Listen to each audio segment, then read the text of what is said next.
Okay, now we're going to go over the section 3.2 proofs. So in your notes packet, you'll find these two proofs, example 2 and example 3, and we'll go over those. The 3.2 and 3.3 proofs, generally, most of them end up being 4 lines long, but there's a little bit of a difference between the two. So make sure you're kind of thinking about if they're a 3.2 proof or a 3.3 proof. If it starts off with both sets of lines being parallel, then that's a 3.2 proof. So I'm going to go ahead and mark that on my picture, that A is parallel to B, and I'm going to go ahead and mark that C is parallel to D. Okay, again, I always want to get my given information into my proof, and that is already there for me. And I always want to keep in mind what I am trying to prove. I'm trying to prove that 10 and 4 are congruent to each other. Okay, but I have to use other things that I know to get to that. So for line 2, okay, I can either start with the 10 or the 4. It does not matter which one. Okay, so if I say that angle 4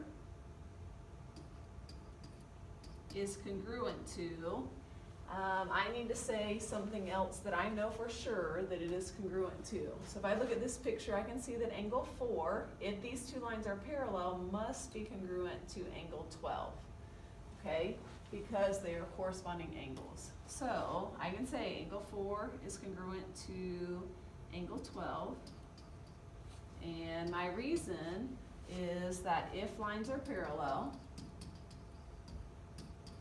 then corresponding angles are congruent. That same abbreviation that we've kept writing. Okay.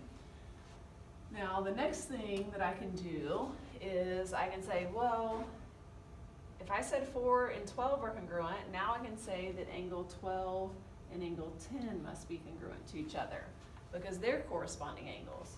So I can go through here and say that, okay, well, angle 12 then is congruent to angle 10, and my reason for that again is corresponding, but I need to write it out. If lines parallel, then corresponding angles are congruent. And then from there, I can see that these two things are the same, and therefore the two end ones must be congruent to each other. So I can say angle 4 is congruent to angle 10. And that is using the transitive property. Remember how we said if 4 is congruent to 12 and 12 is congruent to 10, then 4 must be congruent to 10. Again, if the two things in the middle are the same, then the two end things must be congruent to each other. Okay? And again, that is transitive. Again, in our chapter 3 proofs, transitive is going to show up in all of these proofs. The proofs are generally going to be 4 lines long. It just sometimes transitive shows up in line 4 and sometimes it shows up in line 3. I do see that this looks a little differently than this. You could go one more line of the proof. It's not going to hurt anything to go ahead and switch that around and say angle 10 is congruent to angle 4 by the symmetric property. That is fine to add that extra step. That's how I think I have it on mine.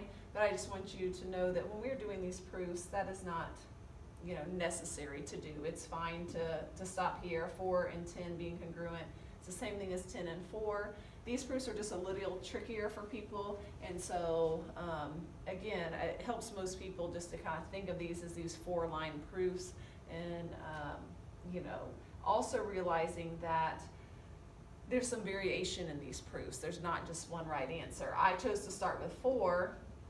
Someone else may have chosen to start with 10, and then the work might have been a little bit different in here, but you still should have gotten to here, and you still should have had transitive at the very end. Okay? All right, so let's try another one. Sometimes what happens is they give us lots of angles. Get this moved up here. Okay, so sometimes they give us lots of angles to deal with, and that gives us even more options of correct ways to do this proof. So what's given here is that A is parallel to B, and C is parallel to D. Okay, and we're trying to prove 4 and 13 are congruent to each other. We already have the given stuff put in ours for us. So we are trying to prove that 4 and 13 are congruent. So again, we need to start with the 4 or with the 13. It doesn't matter which one. I'll just start with the 4. And I can say that angle 4, now I need to say something else that angle 4 is congruent to. I've got a lot of options based on all these lines being parallel, right? I can either say 4 is congruent to 2 because of corresponding. I can say 4 is congruent to 5 by alternate exterior. I can say 4 is congruent to 12 by corresponding. And I can say 4 is congruent to 15 by alternate exterior. So there's 4 different ways to start this proof, and I just have to pick one of those ways. The way I chose to go was from 4 to 12. Again, you could choose a different and still get the correct answer. All right, so if I go ahead and do that, if I go and say angle 4 is congruent to angle 12, then again, my reason is if lines parallel, then corresponding angles are congruent. All right, from there, I can say that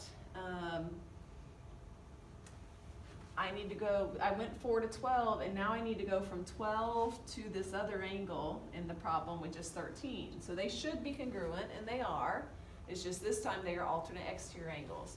So I can say that angle 12 is congruent to angle 13. And I can say if lines parallel, then alternate exterior angles are congruent.